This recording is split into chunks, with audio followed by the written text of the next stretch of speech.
ቅዱስ ፈቃዱ ይሁንልን። ሁላችሁንም እግዚአብሔር ይባርካችሁ።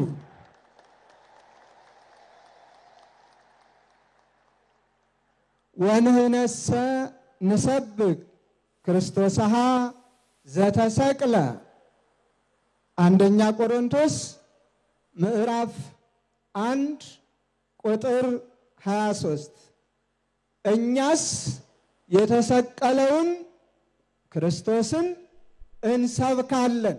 ይህን ቃል ተናገሩት ሁላችሁም። እኛስ የተሰቀለውን ክርስቶስን እንሰብካለን።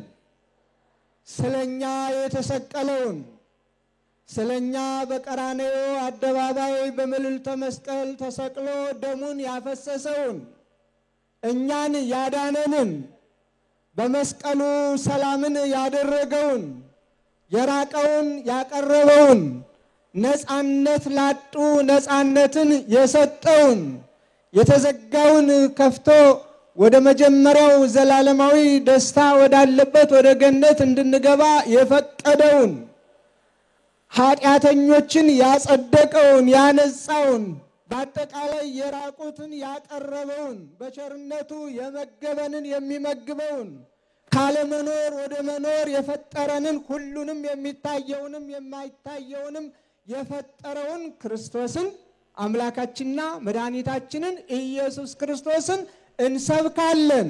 ስለ ኢየሱስ ክርስቶስም እንመሰክራለን።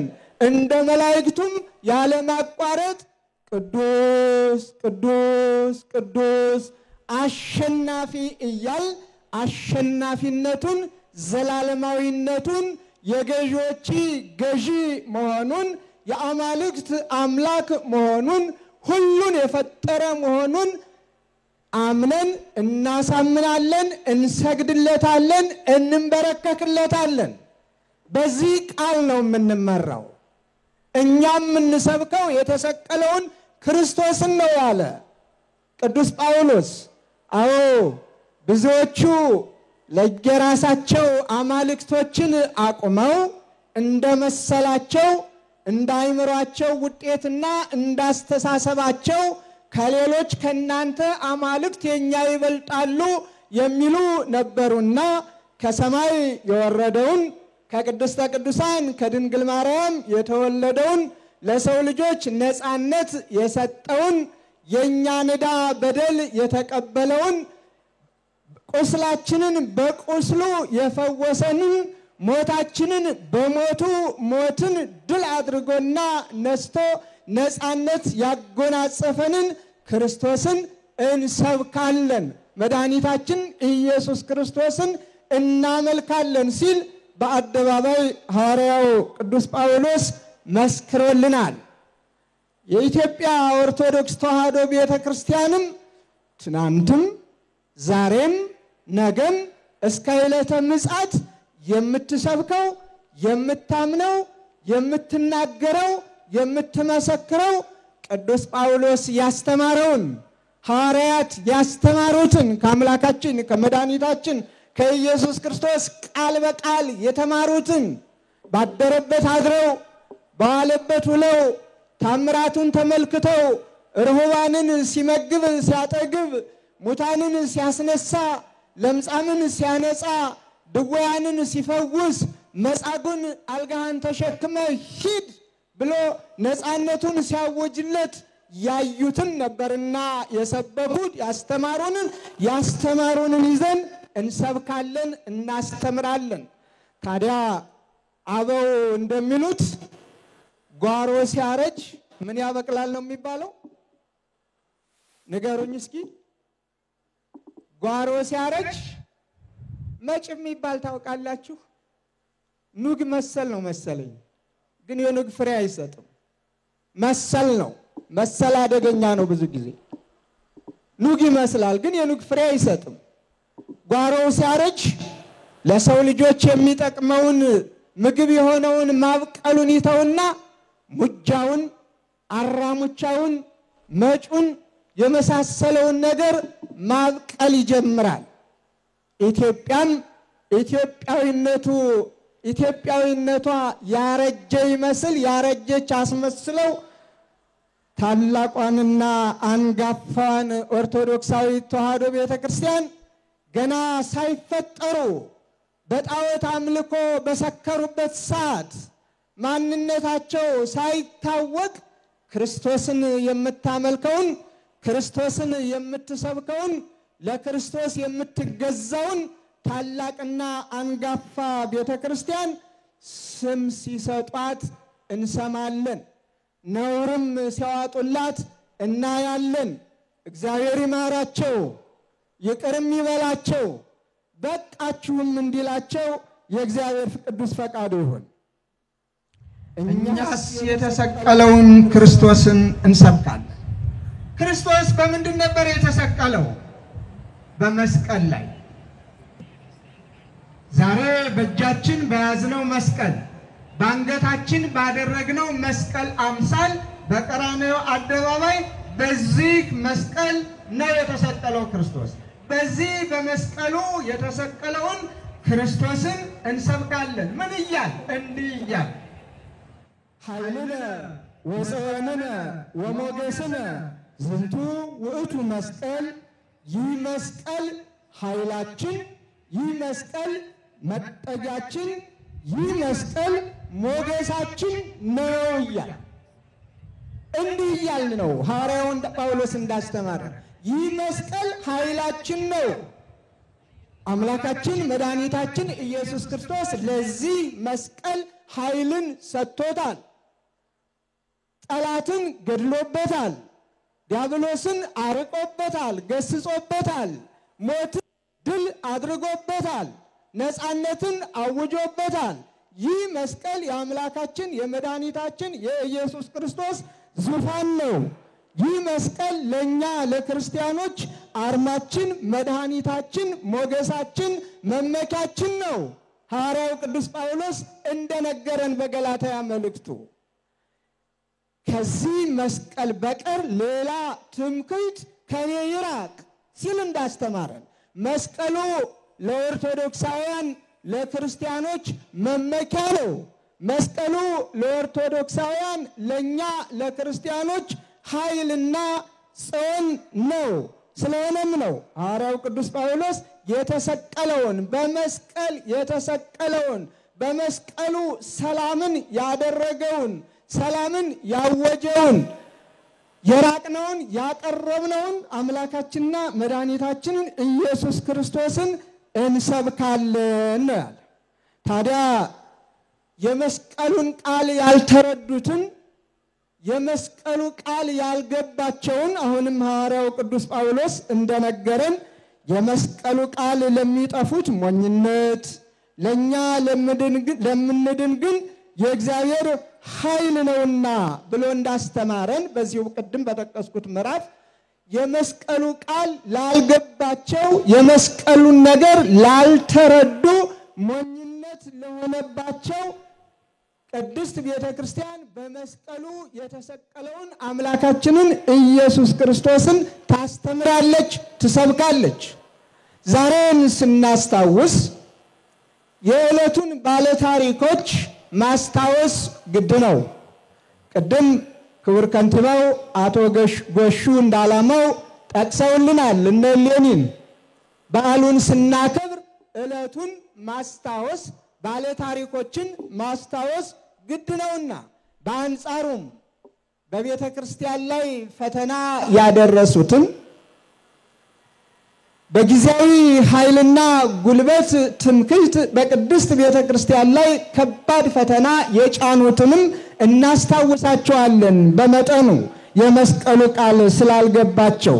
ምክንያቱም ቅዱስ ወንጌል እንደሚነግረን እስመ አልቦ ህዱን ዘኢይትከሰት ወአልቦ ህቡ ዘኢይታወቅ፣ የማይገለጥ የተከደነ የማይታወቅ የተሰወረ የለም ይለናል ቅዱስ ወንጌል በማቴዎስ ወንጌል ምዕራፍ 10 ቁጥር 26 ላይ ልብ አድርጎ የማይገለጥ የተከደነ የማይታወቅ የተሰወረ የለም።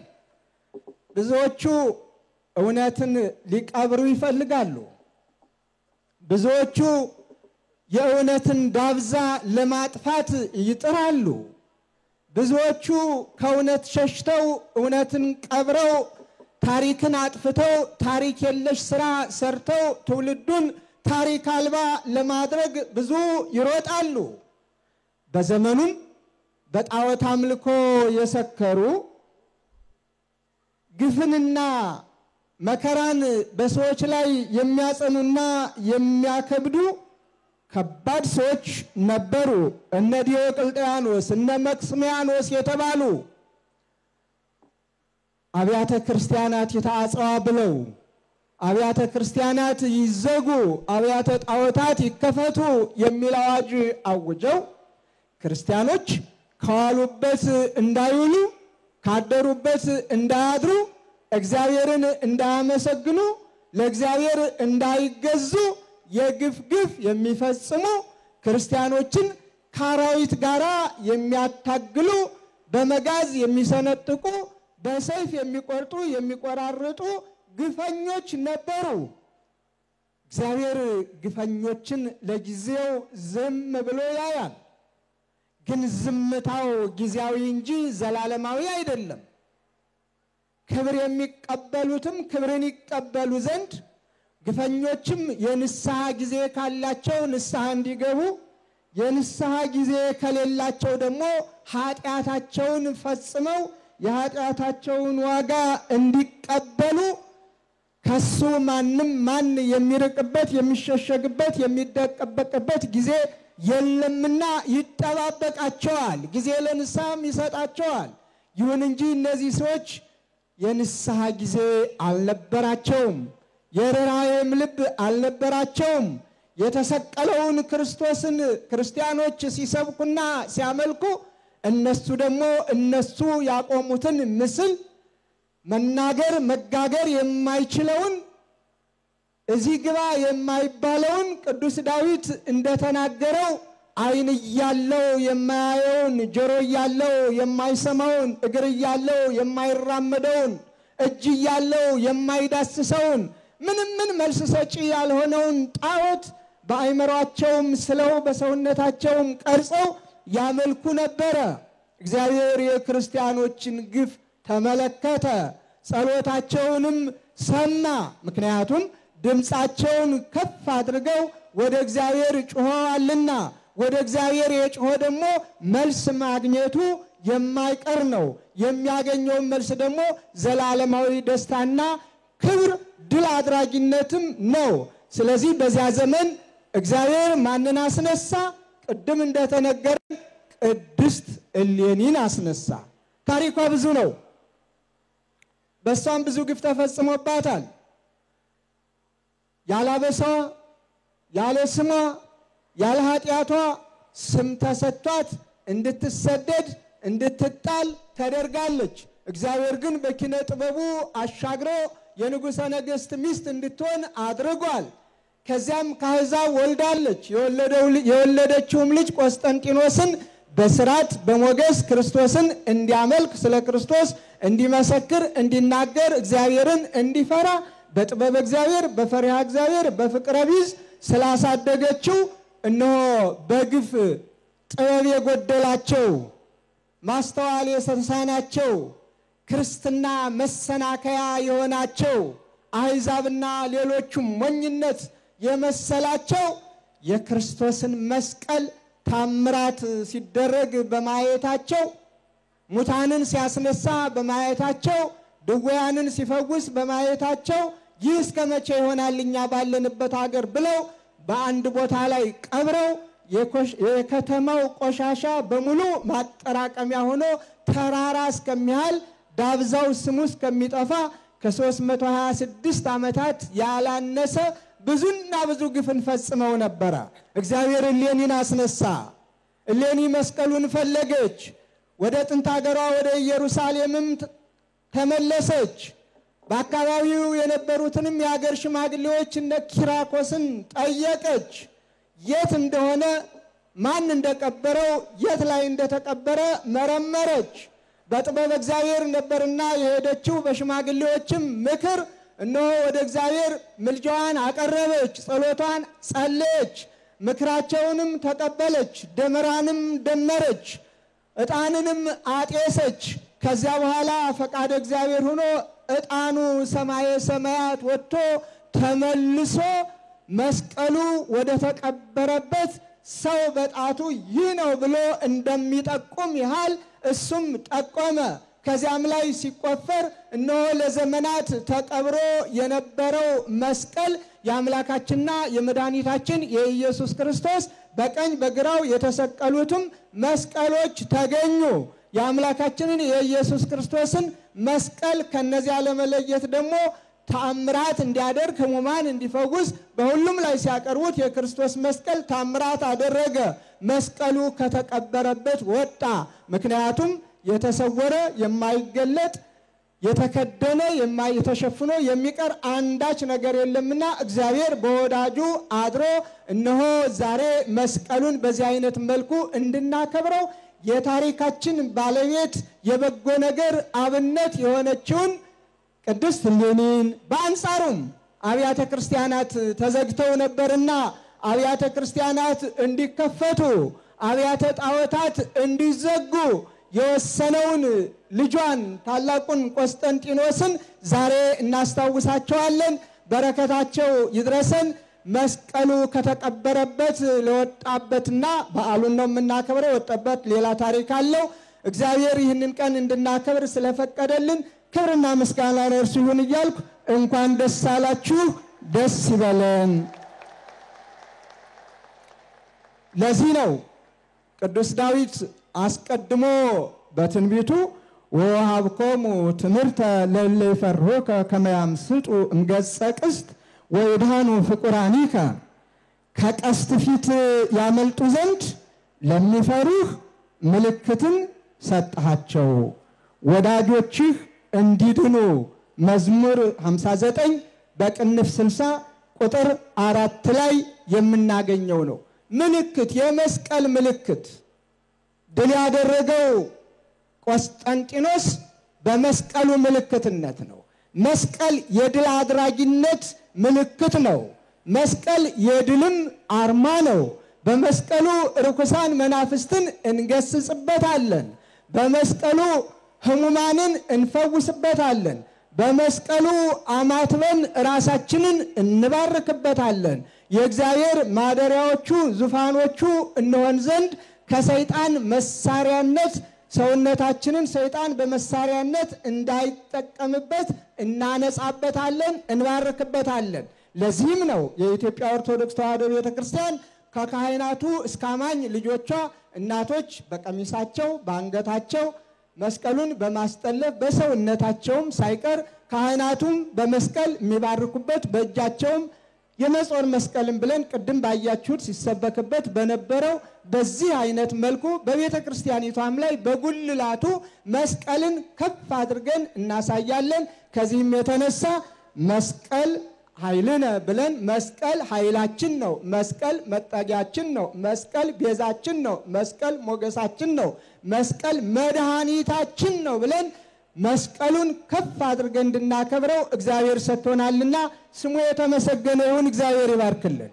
መስቀሉ የቃል ኪዳንም ዙፋን ነው።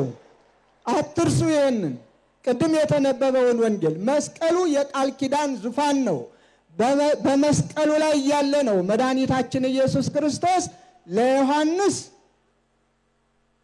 እነሆ ልጅሽ፣ ለዮሐንስ ልጅሽ ይህ ነው። በዮሐንስ ሁላችንም እዚህ ያለነው የቅድስተ ቅዱሳን የድንግል ማርያም ልጆች ነን፣ የአስራት ልጆች ነን። ለዮሐንስ ደግሞ እነኋት እናትህ፣ ለዮሐንስ እናቱና እንደተሰጠች ሁሉ ቅድስተ ቅዱሳን ድንግል ማርያም ለኛ እናታችን ናት፣ እንደ ዮሐንስ ሆነን። ስለዚህ ቅድስት ቤተ ክርስቲያናችን በአፈ ታሪክ ወይም ደግሞ በልብ ወለድ ሳይሆን የምትናገረው በቅዱስ ወንጌል የተመዘገበውን ቅድም የዮሐንስ ወንጌል ምዕራፍ 19 ላይ ሲነበብ ሰምታችሁታል። በመስቀሉ ላይ ተሰቅሎ እያለ ዓለምን ለማዳን እነሆ ልጅሽ ብሎ ዮሐንስን ለእመቤታችን እነኋት እናት ብሎ እመቤታችንን ለዮሐንስ ነውና የሰጠ። እኛም ልጆቿ ሁነን ዛሬ ወትረ ድንግል ማርያም ምንጊዜም ድንግል ማርያም ብለን ኦርቶዶክሳውያን ከፍ ከፍ እናደርጋታለን። የአምላካችን የመድኃኒታችን የኢየሱስ ክርስቶስ እናት ብለን በእናትነቷ ከፍ አድርገን በአማላጅነቷ እንማጸናለን። ይህንን ያላወቁ ይህንን ያልተረዱ አዲስ አማኝ እግዚአብሔር አይጣልባችሁ። አዲስ አማኝ ታውቃላችሁ? አቤት አዲስ መናኝ አዲስ አማኝ በጣም አደገኞች ናቸው። ወደ ገዳም ስትሄዱ አዲስ አማኝ አዲስ መናኝ በጣም አደገኛ ነው። ጾም አይርበውም፣ ሰግዶ አይደክመውም፣ ጸልዮም አይሰለችም። ገና አዲስ ነው። ፈተናውም አልከበደውም። መጀመሪያ ሰይጣን ላመሉ በልበል ነው የሚለው። ዝም ብሎ ከፍ ከፍ ያደርገዋል። ያለ መሰላል የወጣን ሰው ያለ መሰላል ሲወርድ ይታያችሁ አይደለም? ያለ መሰላል ወጥቶ በመሰላል ወርዶ መሰላሉ ቢነሳ ያወዳደቁ ክፋት ተመልከቱ። መሰላል የለም፣ ግን ሰይጣን መሰላል ይሆንና ሰማየ ሰማያት ያወጣዋል። እነዚያ ስንት ዘመን የደከሙ ባሕታውያኑን የጸሎት ሰዎችን የጾም ሰዎችን እውነተኞችን እናንተ ዝም ብላችሁ ነው እዚህ ገዳም የተቀመጣችሁ። መች ጸለያችሁ? መች ሰገዳችሁ? መች ጾማችሁ ይላል። እሱ በ3 ቀን 1 ቀን ነው የምመገበውም ሊል ይችላል። ይረዳዋል ሆን ብሎ። ከተወሰነ ጊዜ በኋላ ግን ሁሉም የለም፣ ሁሉንም ጥሎት ይኮበልላል። ይሄ የአዲስ መናኝ ጠባይ ነው። አዲስ አማኝ ሲሆን ደግሞ ሰው እንደው ቀጥታ ቃል በቃል ከእግዚአብሔር ጋር የተነጋገረ ነው የሚመስለው። በህልሙም በውኑም በሐሳቡም ዛሬ እግዚአብሔር እየተገልጦልኝ ነው የሚል። ወደ ኢየሱስ እየከሄድን ደግሞ ሌላ ይሆናል ታሪኩ፣ በጣም ሌላ ይሆናል ታሪኩ። እንዲህ አይነት ሰዎች ዛሬ ብቅ ብቅ ብለዋል።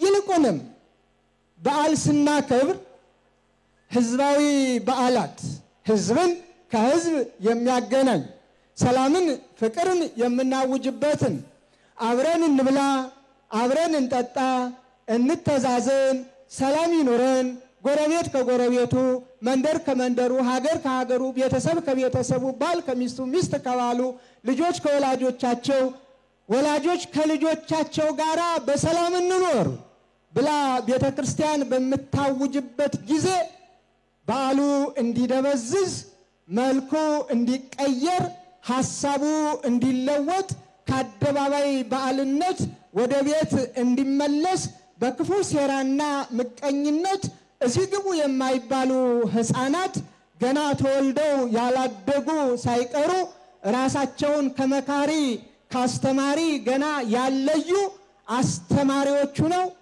የስድብ መለማመጃ አድርገዋት ቤተ ክርስቲያኒቱን ስም ሲሰጧት እናያለን። የድፍረት ደግሞ በእመቤታችን ላይ ይሄ እየበዛ ሄዷል። አለማወቅ፣ አለመረዳት።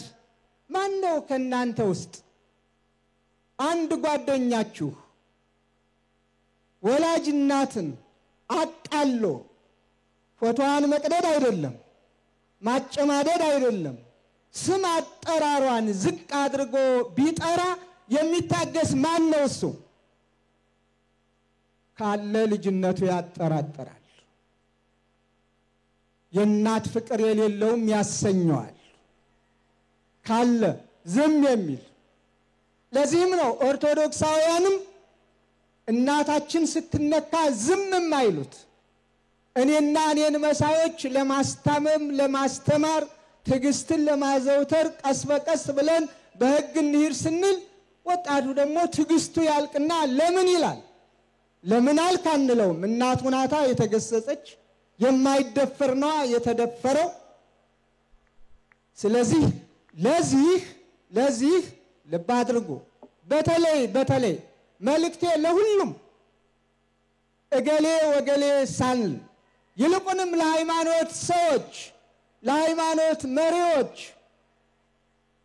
በልዩ ልዩ መንገድ ይችን ቤተ ክርስቲያን የሚያቃልሉ አማኞቻችሁን ለእናታችን ለቅድስት ቤተክርስቲያን ስም የሚሰጡ አማኞቻችሁን እኛ ቅዱስ ጳውሎስ እንደነገረን በቅዱስ መጽሐፍ የተሰቀለውን ክርስቶስን እየሰበክን እኛ የምናምነውን ከመወለዳችሁ በፊት የምናመልከውን ኢትዮጵያውያን ያመለኩትን ኢየሱስ ክርስቶስን በማቃለል ሌላ ስም የሚሰጡትን አማኞቻችሁን አዲስ አማኞች ሆነው ብቅ ብቅ ያሉትን ፓስተሮቻችሁንም ጭምር አስታግሱልን።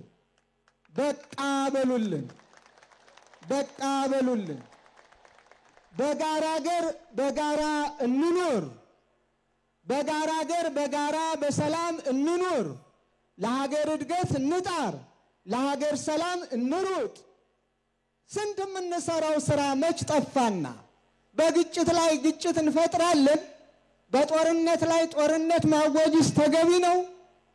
ስንት የምንሰራው ስራ የሃይማኖት ሰዎች መች የምንሰራውን ሰራንና የስንት ንጹሃን ደም እየፈሰሰ ነው? ስንቶቹ በረሃብ አለንጋ እየተገረፉ ነው? ስንቶቹ መጠለያ አጥተው የአውሬ ቀለብ እየሆኑ ነው? ወላጆች እንዴት ነው እያለቀሱ ያሉት?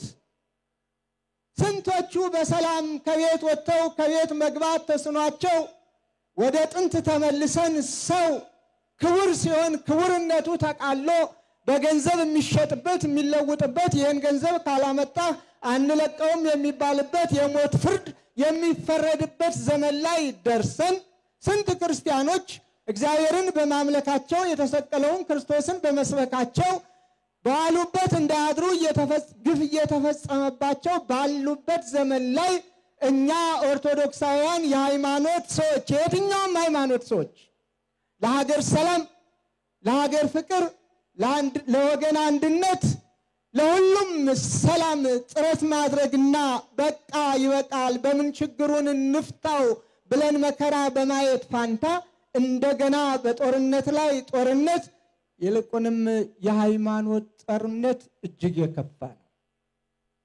የቀረን እሱ ነው። አሁን ሌላውን አይተነዋል። የጎጡን አይተነዋል። የመንደሩን አይተነዋል። የተሻለ ነገር ማምጣት አለብን እየተባለ የሚደረገውንም እያየነው ነው፣ አይተነዋል። የቀረን የሃይማኖቱ ነው። በደንባራ በቅሎ ቃጭል ተጨምሮ በእንዲህ አይነት ላይ ደግሞ ሃይማኖትን መሳሪያ አድርጎ መቅረቡ በጣም አደገኛ ስለሆነ የሃይማኖት መሪዎች የትኛውም ሁላችንም በስርዓት በሕግ በመከባበር ያንዱን ሃይማኖት አንዱ ሳይነካ ቀኖናውን፣ ስርዓቱን፣ ዶግማውን የሚያምንበትን ጠንቅቆ ለአማኞቹ ብቻ በማስተማር በነፃ ምድራችን በጋራ ሀገራችን በጋራ ልንኖር ይገባናል። ከዛም በላይ እኮ ካልንማ እኛ ኦርቶዶክሳውያን እኮ መቼም ዘመን አረጀና የኢትዮጵያ ቤተክርስቲያን ውለታዋ ተረሳ እንጂ ይሄ ነው እንዴ የኢትዮጵያ ቤተክርስቲያን ውለታ መልሱ? ማንን ተዋጋች? እጅ ዘርግታ ሁሉንም አማኝ በተቀበለች። ደግሜ ደጋግሜ ይህን ቃል የምናገረው እንደ ዛሬው ትምህርት ቤቶች ሳይኖሩ ፊደል ባስቆጠረች፣ እንደ ዛሬው ጸሐፊ አስተማሪ በሌለበት ጽሑፍ ባስተማረች፣ እጁን ሰዶ ከመፈረም ስሙን እንዲጽፍ ባደረገች፣ ታሪክ በሰጠች ለዚች እናት ለዚች አንጋፋ ኦርቶዶክሳዊት ተዋሕዶ ቤተክርስቲያን እንዲህ አይነት ስም ሊሰጥ አይገባም። ስለዚህ የልዩ ልዩ ሃይማኖት ተከታዮች እባካችሁ ምከሩ፣ እንምከር፣ በሰላም በፍቅር እንኑር። እማንቆጣጠርበት ደረጃ እንዳይደርስ በሰዓቱ በጊዜው ካላስተማር እኛ መሪዎቹ በሰዓቱ ሊሆን የሚገባውን ካላደረግን ከኛ አልፎ ከሄደ በኋላ ሁሉም ነገር ከንፈርን መምጠጡ ትናንት ባስተምር ኑሮ ማለቱ ትርጉም የለውም። የእንቁላሉ ጊዜ በቀጣሽኝ የሚለው ልጅና ጠባይ ነው ሊፈጠር የሚችለው። ስለዚህ ይህንን አደራ እላለሁ። ወላጆች፣ የትኛውም ወላጆች፣ የልዩ ልዩ እምነት ተከታዮች ወላጆች እባካችሁ ልጆቻችሁን በምግባር አሳድጉ። ግጭት የሚፈጥሩ ልጆቻችሁን ተው በሏቸው። የእናንተንም ስም ያስጠራሉ። የማን ልጅ ናት የማን ልጅ ነው ሲባል የገሌ ነው የሚባለው። ስለዚህ ግጭት የሚፈጥር የማይነካውን የሚነካ ደፋር የሆነ ልጅ አይጠቅምም። ደፋር ከሆነ ዕውቀትን ይድፈር፣ ፍቅርን ይድፈር፣ ሰላምን ይድፈር፣ አብሮነትን ይድፈር። የዚህ ድፍረት ይጠቅማል። ተሳዳቢነት፣ አንጓጣጭነት፣ ግዴለሽነት፣ ትዕቢት እነዚህ የመሳሰሉ ነገሮች ውርደትን ያስከትላሉ። ወላጅንም ምነው ማህፀኔን በዘጋው አንቺን በወለድኩበት አንተን በወለድኩበት ያሰኛል። በአንቺ ምክንያት ከጎረቤት ጋር መኖር አልቻልኩም፣ በመንገድም ማለፍ አልቻልኩም። እንዲህ አይነት መዘዝ አመጣሽብኝ አመጣህብኝም ያሰኛል። ስለዚህ በሰዓቱ መምከር ማስተማር የእያንዳንዱ ወላጅ ድርሻ ነው። ስለዚህ ይህንን አለማድረግ መልካም አይደለምና ወላጆች ልጆቻችሁን ምከሩ። መንግስትም እንደ መንግስትነቱ እንደዚህ አይነቶችን እንዴ በግድ ከሳሽ መኖር አለበት እንዴ? በግድ አቃቢ ሕግ መቆም አለበት? በግድ ጠበቃ መቆም አለበት? እንዲህ አይነት ደፋሮችን ችግር የሚፈጥሩትን የሃይማኖት ጦርነት የሚቀሰቀሱትን የሰው ክብር የሚነኩትን እኮ አጥፍተሃል አጥፍተሻል ተብሎ ማረም አለበት። እንዴ ህፃናት ይታረሙ የለ እንዴ? የህፃናት ማረሚያ እኮ አለ። እድሜያቸው አልደረሰም ተብሎ እኮ ዝም አይሉም። ስህተት ይፈጸሙ ገና በህፃንነት እነሱን በሚመጥን እነሱን ሊያስተምር በሚችል መልኩ እኮ ይታረማሉ፣ ይማራሉ፣ ነገ የሀገር ሸክሞች እንዳይሆኑ። ስለዚህ እንደዚሁ ሁሉ እንደነዚህ አይነቶችን ግጭት ፈጣሪዎች ተው እረፉ ብሎ ማረም አንዱ ትልቁ ስራው ሊሆን ይገባል።